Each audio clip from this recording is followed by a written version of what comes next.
Israel is a nation that has experienced violence from many opposing terrorist and government organizations. These soldiers came to FAU's Boca campus to share their war stories. They will provide you with stories rarely told by the media. Lior and Inon, Israeli Defense Force soldiers, have seen and heard their share of cries for help while on patrol in Lebanon. Israel is often criticized by the world for their military actions. However, there is another side to the story. A good friend of mine, a guy called a guy I used to play football with. The whole family used to live in England. His father worked for a shipping company. They came back to Israel, and the whole family went out to lunch to a cafe called Matzah in Haifa in the north of Israel. A suicide bomber came in that day. She blew herself up, and the whole family died that day, except for Rachel Koren, the mother, who was just late for lunch. She's the sole survivor of that family. And that, for me, was my personal reason why I felt I needed to go back and join the army. Veteran of the IDF, how did you adjust to life outside of the service as soon as you got out?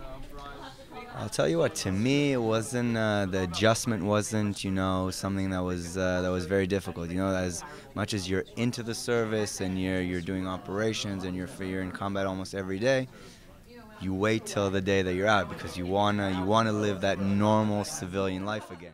I think at the end of the day, the audience took what we gave them as a personal story, and the purpose was, again, to give them our narrative and for them, and hopefully we managed to in a way whet the appetite. My world, as an Israeli guy that was born and raised in Israel, served in the army. Today I'm a law student in my final year of law school. And today, and saying that this is Iran and put the flag right on the Israeli border.